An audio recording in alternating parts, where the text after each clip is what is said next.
সবথেকে বড় প্রশ্ন।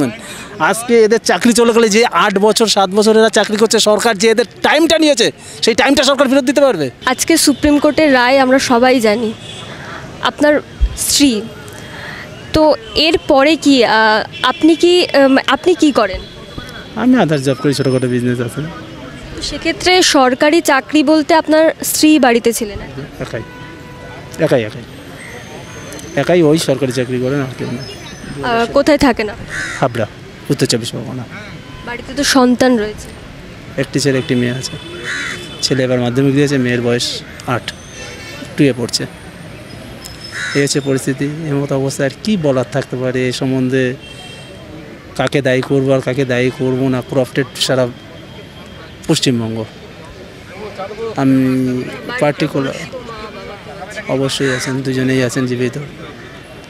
টোটাল ফ্যামিলিতে 11 জন, যদিও ডিভাইডেড ফ্যামিলি, তবুও ফ্যামিলি মেম্বার 11 জন, তার মধ্যে একজনই সরকারি চাকরি। তো এই মতো অবস্থায় টাকা বেটাকা সমস্ত কিছুতে একটা বট গাছ হলে ছায়া সবাই পায়। সেক্ষেত্রে বঞ্চিত শুধু আমরা 4 জন, মানে আমার ওয়াইফ, আমি আর আমার সন্তান, তা না। বঞ্চিত হলো বাকি আরও 7 জন, 11 জন ফ্যামিলি। শুধু তাই না, আমাদের সাথে যারা যুক্ত, যেমন আমরা দুজনেই ওয়ার্কার, বাইরে বেরিয়ে যাই, আমাদের সাথে আমাদের বাড়িতে লোক থাকে ছেলে মেয়েকে দেখার জন্য, তারও চাকরি যাবে। তো এরকম একটা ডিসিশানে একটা ফ্যামিলিকে না, আমার তো মনে হয় প্রতিটা চাকরির সাথে 4টে করে ফ্যামিলি জড়িত।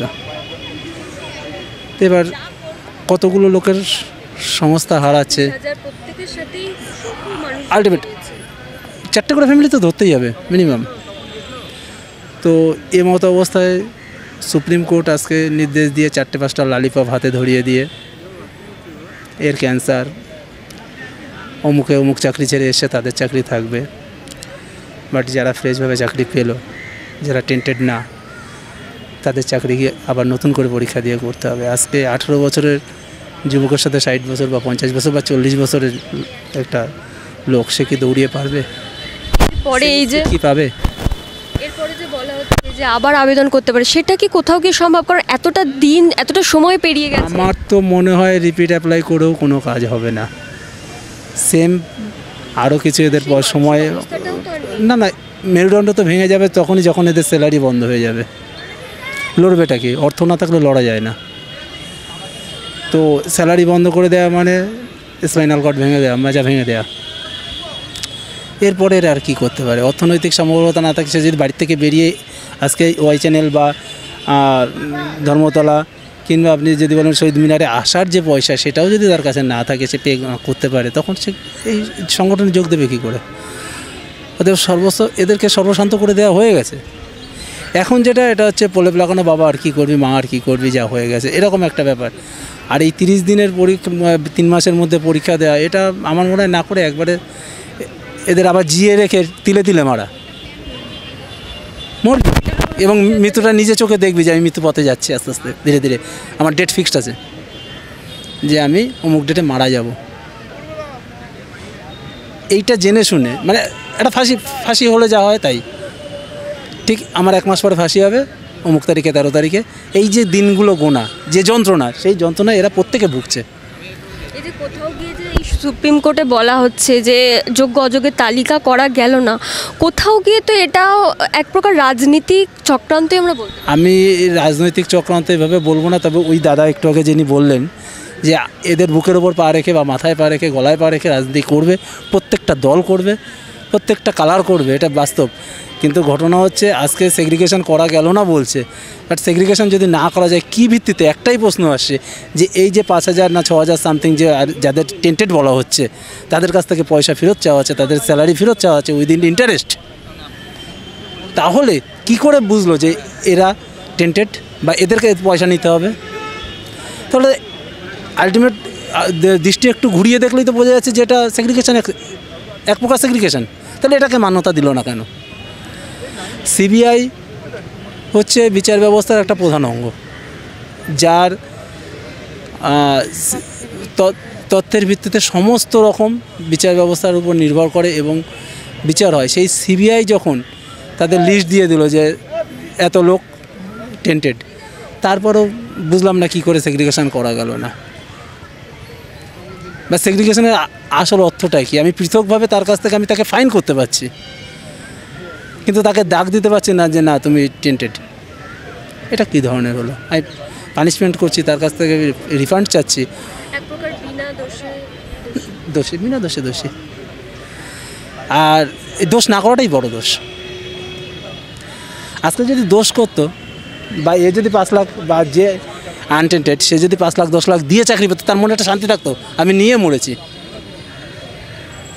26,000 নিয়ে মরেছি 5,000 হয়েও সংখ্যায়, কিন্তু এরা 26,000 নিয়ে মরতে পারছে না, এরা 21,000 হয়ে 5,000কে নিয়ে মরতে পারছে না বা বাঁচতে পারছে না।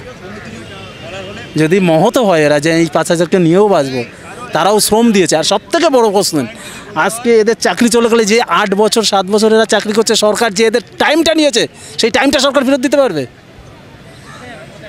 এই টাইমটা ফেরত দিতে পারবে? আজকে যে আমাদের ছেলে মেয়েগুলো বঞ্চিত হয়েছে মায়ের ভালোবাসা থেকে, বাপের ভালোবাসার থেকে, টাইম দিতে পারবে সরকার? তাহলে কিসের ব্যবস্থা? সুপ্রিম কোর্টের বিচারপতি, সে বিচারপতি সুপ্রিম কোর্টের মতো জায়গায় বসে আছে, সে কি জানে না যে নতুন করে পরীক্ষা দেয়া আর 45 বছর বয়সে এসে পরীক্ষা দেয়া কী করে সেই স্টুডেন্টের সাথে এরা প্রতিযোগিতা করবে? একমান হবে? আজকে তার ঘরে 12-14 বছরের 15 বছরের ছেলে থাকলে তাকে দিয়ে দৌড় করানো হোক, সে একবারে 1000 মিটার দৌড়িয়ে আসবারে হার্ট অ্যাটাক করে যাবে, সেই বিচারপতির হার্ট অ্যাটাক হয়ে যাবে। তাহলে সে কী করে এরা এই প্রতিযোগিতায় লড়বে? এটা কী ধরনের বিচার ব্যবস্থা? আমি মারছিও না, ধরছিও না, আবার দিন ঠিক করে দিচ্ছি অমুক দিন মারা যাবি।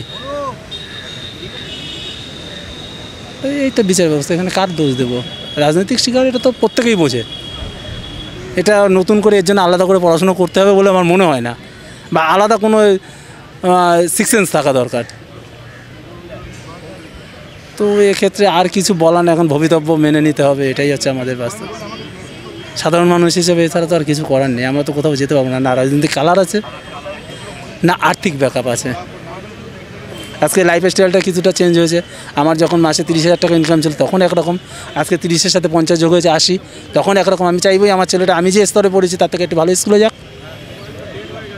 আমার মেয়েটা আর একটু ভালো জায়গায় যাক, আমি যেটা শিখতে পারিনি আমার ছেলেটা শিখুক, আমার প্যাশানগুলো তার মধ্যে দিয়ে, এটা চায় সবাই। আমরা যতই মহৎ দেখা যায় না, আমার ছেলের মতো করতে তো হয় না, এটা প্রত্যেকেই থাকে যে আমার যেটা পূরণ হয়নি ওকে দিয়ে পূরণ করবো। হ্যাঁ, এটাই। তো এক্ষেত্রে আমরা কী করবো এবার?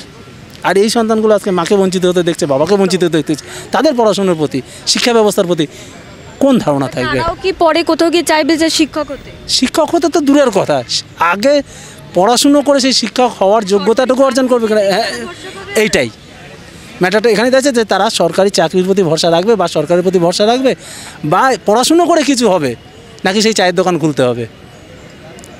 কোশ্চেন মার্কটা এখানেই। তাহলে এরা কোন ভিত্তিতে পড়াশুনো করবে? এদের পড়াশোনার প্রতি অ্যাগ্রেসিভ ভাবটা কী করে থাকবে? আস্তে আস্তে পড়াশোনার প্রতি এদের অনীহা এসে যাবে। সুতরাং এরা সেই সমাজে চোর ডাকাত হবে, নাহলে রাজনীতির ছাত্র তলায় যাবে। সমাজ ব্যবস্থা এখানেই নিয়ে যাচ্ছে।